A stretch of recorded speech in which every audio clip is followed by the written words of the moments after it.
नाज़रीन अस्सलामु अलैकुम वरहमतुल्लाहि वबरकातुहू। कल रूसी सदर से एक खातून एंकर ने सवाल किया कि क्या नबी मोहम्मद सल्लल्लाहु अलैहि वसल्लम की शान में गुस्ताखी करना, गुस्ताखाना खाके बनाना, गुस्ताखाना अल्फाज कहना, क्या ये आज़ादी इजहार राय है? तो उस पर रूसी सदर ने जो जवाब दिया है, वाक़अतन किसी ने क्या खूब कहा है कि अल्लाह जब काम लेने पर आता है तो फिर दूसरों से भी ले लेता है। नबी की शान के दिफा का काम अल्लाह ने रूसी सदर से किस अंदाज में लिया है? 3 जुमले उन्होंने बड़े जबरदस्त कहे हैं जो कि मैं आपकी खिदमत में पेश करूंगा।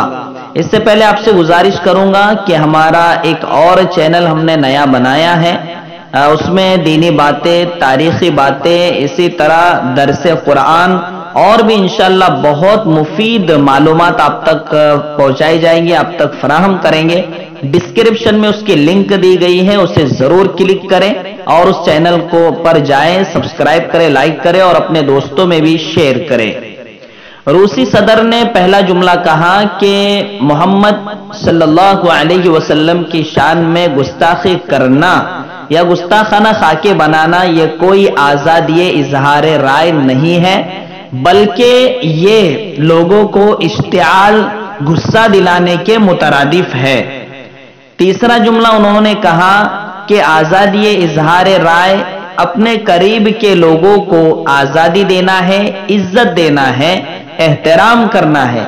ये कौन सी आजादी इजहार राय हो गई कि तुम किसी मजहब, किसी दीन के पेशवा के गुस्ताखाना खाके बनाओ, उनके दिलों को मजरूह करो और फिर कहो कि हम आजादी इजहार राय पर अमल कर रहे हैं। ये रूसी सदर का बयान वाक़अतन मुबारकबादी के लायक है, खराज तहसीन पेश करने के लायक है कि उन्होंने जबरदस्त अंदाज में दिफा किया है।